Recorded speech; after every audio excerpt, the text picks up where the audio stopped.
Là, mes chers amis, je vais essayer de vous faire comprendre qu'est-ce qui se passe actuellement, OK, avec les inondations qu'on a dans les régions de Montréal, Nicolet, Trois-Rivières, voyez-vous. Bon, ça c'est le fleuve qu'on voit ici. Maintenant, la situation hydrologique, c'est simple. Vous savez, le Québec est pourvu de plusieurs vastes lacs. Beaucoup de lacs, ruisseaux, des ruisseaux permanents, des ruisseaux de printemps. Et aussi, ça dépend de l'absorption des terrains. Parce qu'on a des terrains argileux, on a toutes sortes de terrains, de terres qui vont absorber, drainer l'eau. Les ruisseaux vont drainer l'eau. S'il y a certaines régions qui n'ont pas été inondées cette année, c'est aussi le fait que, tout dépendant de la capacité du drainage, aussi comment tout s'est comporté, justement la quantité de neige qui a été reçue cet hiver à certains endroits, les accumulations, les embarques, etc., etc. Et là, qu'est-ce qu'on a? On a des lacs, des rivières, on a de tout ce qu'on veut. Et tout ça se jette, mes chers amis, dans le fleuve. Et les autorités le savent très bien que tout ça va terminer dans le fleuve. Le sens de la rotation de la planète est de ce côté-là. Et on sait très bien que tout ça va se vider, évidemment, à la mer, hein, qu'on suit. Mais le débit constant descend toujours des terres en amont vers, évidemment, les terres à l'intérieur des terres, vers le fleuve. Et tout ça gonfle le fleuve.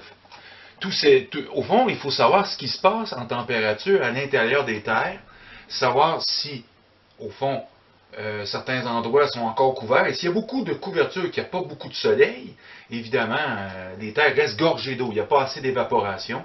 Et là, tout ça va s'accumuler dans le fleuve. Il va faire augmenter, gonfler le fleuve, le faire sortir de son lit encore plus, et inonder tout le rivage que vous voyez ici. Tout ce qui est ici est inondable. Là. Il y a des chances que ça soit inondé. C'est tous des possibilités. Ça ne va pas arriver à ce point-là, mais c'est des endroits inondables. Tout ce qui est au fond, le long du fleuve peut être inondé aussi. Tout est possible, tout dépendant de la quantité, de la capacité de recevoir l'eau, de la drainer, des lacs, des ruisseaux et des ruisseaux de printemps. Parce que là, on a des ruisseaux de printemps. Et quel est le débit, la capacité? Et ça, c'est quelque chose de colossal. Là. On ne peut pas calculer ça ici, là.